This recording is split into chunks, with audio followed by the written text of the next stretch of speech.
Hello प्यारे बच्चों, कैसे हो आप सभी? ठीक हो आप सभी? चलिए, कल हमने वचन किया था और वचन से संबंधित अभ्यास किया था और आज हम पढ़ेंगे लिंग। क्या पढ़ेंगे? लिंग। देखो, इस संसार में सभी प्राणियों को लिंग के आधार पर बांट दिया गया है। एक पुल्लिंग और एक स्त्रीलिंग, यानी पुरुष जाति और स्त्री जाति में बांट दिया गया है।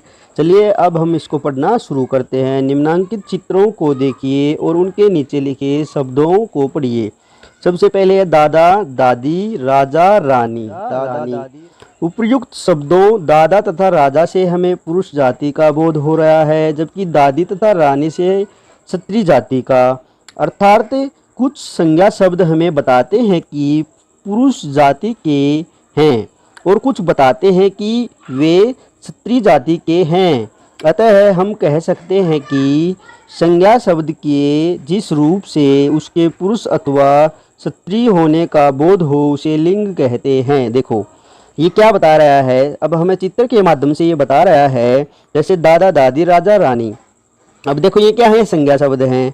ठीक है, जैसे दादा है, दादा दादी राजा रानी। ठीक है, ये क्या है? ये संज्ञा शब्द हैं। ठीक है, अब देखो, इन जो संज्ञा शब्द हैं, ठीक है, वे क्या करवा रहे हैं? कुछ तो पुरुष जाति का बोध करा रहे हैं कि ये क्या है? ये पुरुष जाति का है। और कुछ क्या कर रहे हैं? स्त्री जाति का बोध करा रहे हैं, जिससे हमें लिंग का पता हो रहा है। ठीक है, यहीं से क्या बनती है? लिंग की परिभाषा बनती है। संज्ञा शब्द के जिस रूप से उसके पुरुष अथवा स्त्री होने का बोध हो उसे लिंग कहते हैं। आगे चलिए, लिंग बदलने पर क्रिया का रूप भी बदल जाता है। देखो, जब लिंग बदलता है या संज्ञा शब्द होता है तो क्या होता है? उसका लिंग बदल जाता है तो क्रिया भी क्या होती है? बदल जाती है। अध्यापक पढ़ा रहे हैं, अध्यापक पढ़ा रहे हैं। अब देखो, अध्यापक यहाँ पर क्या है? पुल्लिंग है, पुरुष जाति का बोध करा रहा है। अध्यापिका पढ़ा रही हैं। ठीक है, अब अध्यापिका क्या कर रही हैं? पढ़ा रही हैं। और अध्यापक भी क्या कर रहे हैं? पढ़ा रहे हैं। अब यहाँ पर तो देखो रहे हैं और यहाँ पर देखो रही हैं, यानी जो क्रिया है वो क्या होती है? वो भी लिंग परिवर्तन के साथ साथ क्या होती है? वाक्य में बदल जाती है। आगे देखिए, स्त्री तथा पुरुष जाति का बोध कराने के आधार पर लिंग के दो भेद होते हैं। ठीक है, आपने डाउट में नहीं रहना है। जब भी पूछा जाए लिंग के कितने भेद होते हैं, लिंग के दो भेद होते हैं, पुल्लिंग और स्त्रीलिंग। पुल्लिंग और स्त्रीलिंग। ठीक है, आगे चलते हैं हम। आगे देखो, सबसे पहले है हमारा पुल्लिंग। सबसे पहले क्या है? पुल्लिंग। ठीक है, लिंग के भेद सबसे पहले है पुल्लिंग। देखो, गधा बोझ ढोता है। पंडित जी आरती कर रहे हैं। हमें दो चित्र दिखाए गए हैं, इनके माध्यम से हमें क्या कर रहे हैं? समझा रहे हैं। ठीक है, अब देखो, गधा है तो यहाँ पर क्या है? पुल्लिंग है। पंडित है तो क्या है? यहाँ पर पंडित जी क्या है? पुल्लिंग है। इन वाक्यों में गधा तथा पंडित शब्द पुरुष जाति की ओर संकेत कर रहे हैं। ठीक है, अब देखो, अब बात आई परिभाषा की। पुल्लिंग की परिभाषा या पुल्लिंग किसे कहते हैं?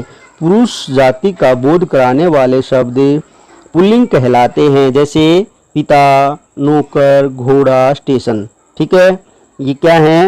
ये किसका बोध करा रहे हैं? पुरुष जाति का बोध करा रहे हैं। पुरुष पुल्लिंग की परिभाषा क्या है? पुरुष जाति का बोध कराने वाले शब्द पुल्लिंग कहलाते हैं, जैसे पिता, नौकर, घोड़ा, स्टेशन। उसके बाद देखो, अब यहाँ पर कुछ विशेष जो बच्चों आपके लिए बहुत ही इम्पोर्टेंट है।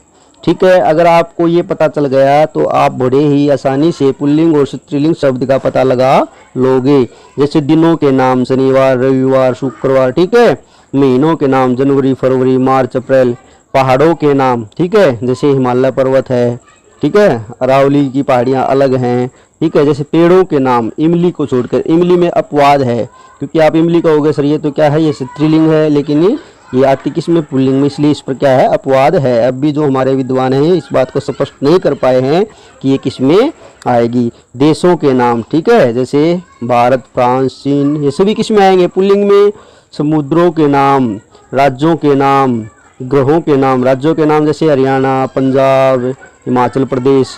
ग्रहों के नाम, ठीक है, जैसे पृथ्वी, बृहस्पति, शुक्र, शनि। ठीक है, पृथ्वी को छोड़कर। अब पृथ्वी का हो गया आपकी सर ये तो क्या है? स्त्रीलिंग है, लेकिन ग्रहों के नाम तो क्या होते हैं, पुल्लिंग होते हैं। इन सब पर क्या है, अपवाद है, इनके अपवाद अब तक दूर नहीं हो पाए हैं। कुछ शब्दों में नर तथा मादा लगाकर पुल्लिंग या स्त्रीलिंग शब्द बनाया जाता है। यानी कुछ शब्दों में क्या किया जाता है, नर या मादा लगा दिया जाता है, ठीक है, जिससे पुल्लिंग या स्त्रीलिंग का पता चल जाता है। जैसे नर खरगोश, मादा खरगोश, नर भालू, मादा भालू, नर कौवा, मादा कौवा, नर मच्छर, मादा मच्छर, ठीक है। देखो अब देखो पुल्लिंग की पहचान सबसे इम्पोर्टेंट है आपके लिए ये पहरा। अगर ये आपको पता चल गया तो समझ लेना आपको पुल्लिंग और स्त्रीलिंग की पहचान करनी बहुत ही आसान हो जाएगी। पुल्लिंग की पहचान देखो, जिन शब्दों के पीछे आ, पन, पा, अक तथा न आता हो वे पुल्लिंग शब्द होते हैं। जैसे लड़का, पीछे क्या आ गया आ, बचपन, पीछे क्या आ गया पन, बुढ़ापा, पीछे क्या आ गया पा, गायक, पीछे क्या आ गया अक, लेन देन, पीछे क्या आ गया न आ गया, ठीक है, लेन देन, ठीक है, आदि। कुछ संज्ञा शब्द स्त्री तथा पुरुष के लिए समान रूप में प्रयोग होते हैं, यानी उनका लिंग निर्धारित हम नहीं कर पाते हैं। जैसे प्रधानमंत्री, ठीक है, अब यहाँ पर कोई महिला होगी तो हम उसके लिए कोई और शब्द यूज नहीं कर सकते, हम प्रधानमंत्री ही करेंगे। मंत्री, ठीक है, डॉक्टर, इंजीनियर, खिलाड़ी, राष्ट्रपति आदि। अब देखो इनके पीछे हम कई बार क्या करते हैं, जैसे हम क्या करते हैं, राष्ट्रपति है तो हम क्या करेंगे, राष्ट्रपति है तो राष्ट्रपति साहब हो गया और राष्ट्रपति साहिबा हो गई, डॉक्टर साहब हो गया और डॉक्टर साहिबा हो गई। ये हम कई बार क्या करते हैं, इनकी जगह यूज कर लेते हैं, इनका प्रयोग हम कर लेते हैं, साहब, साहिबा, ठीक है।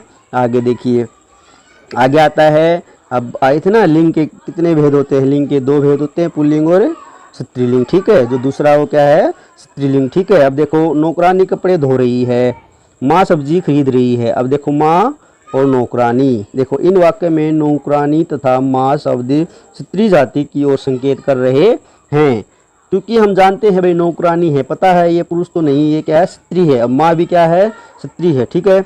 उसके बाद देखो ये आ गई स्त्रीलिंग की परिभाषा। स्त्री जाति का बोध कराने वाले शब्द स्त्रीलिंग कहलाते हैं।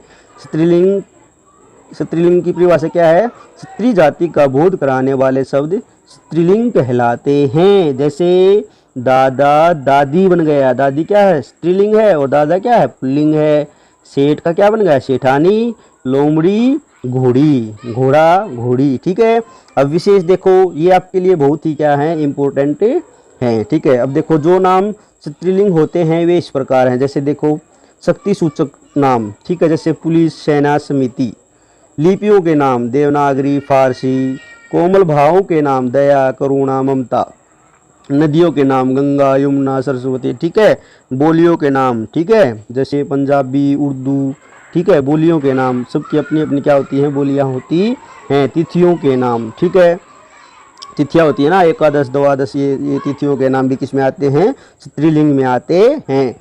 कुछ शब्द सदा स्त्रीलिंग रहते हैं, जैसे मक्खी, कोयल, मछली, छिपकली आदि, ठीक है। ये क्या होते हैं, सदैव स्त्रीलिंग होते हैं। स्त्रीलिंग की पहचान देखिए, पहचान सबसे इम्पोर्टेंट, जिन संज्ञा शब्दों के अंत में ई, इया, आवट, आनी, आइन, ता, इन आदि लगा होता है। देखो ये पीछे लगे हुए थे, ये क्या होते हैं, जो शब्द के पीछे लग के शब्द जब पूरा होता है तो ये होते हैं प्रत्यय, ठीक है। अब प्रत्यय मैंने आपको पढ़ाया नहीं तो आप जानते नहीं होगे। वे स्त्रीलिंग होते हैं, जैसे बोली। अब देखो पीछे क्या आ गया, बड़ी ई आ गया, डिबिया ई आ गया, थकावट आवट आ गया, महारानी, महारानी पीछे क्या आ गया, आनी आ गया, पंडिताइन पीछे क्या आ गया, आइन आ गया, मित्रता पीछे क्या आ गया, ता आ गया, धोबिन पीछे क्या आ गया, इन आ गया। यानी ये जो ऊपर शब्द लिखे हुए थे इन्हीं से जुड़कर ये शब्द बने हैं। आदि प्राणी के लिंग समझने व बताने में कठिनाई नहीं होती, ठीक है। ये पीछे होते हैं तो क्या होते हैं, स्त्रीलिंग शब्द होते हैं। परंतु वस्तुओं के लिंग निर्धारण में कई बार कठिनाई होती है, उस समय व्याकरण व विद्वानों की सहायता ली जाती है, बिल्कुल ली जाती है। अब कुछ हमारे अपवाद हैं, उनको हमारे विद्वान भी दूर नहीं कर पाए हैं, इसलिए वे सदा क्या बने रहेंगे, हमारे कन्फ्यूजन पैदा करेंगे, ठीक है। तो आपने को कन्फ्यूज होने की ज़रूरत नहीं है, जितना आपको पढ़ाया गया उसी को ध्यान से पढ़िए। तो प्यारे बच्चों, आपको वीडियो कैसी लगी, अगर वीडियो आपको अच्छी लगी तो क्या कर दीजिए, लाइक कर दीजिए और चैनल को सब्सक्राइब कर लीजिए। और आज के लिए प्यारे बच्चों इतना ही। वीडियो को देखने के लिए आप सभी का बहुत बहुत धन्यवाद।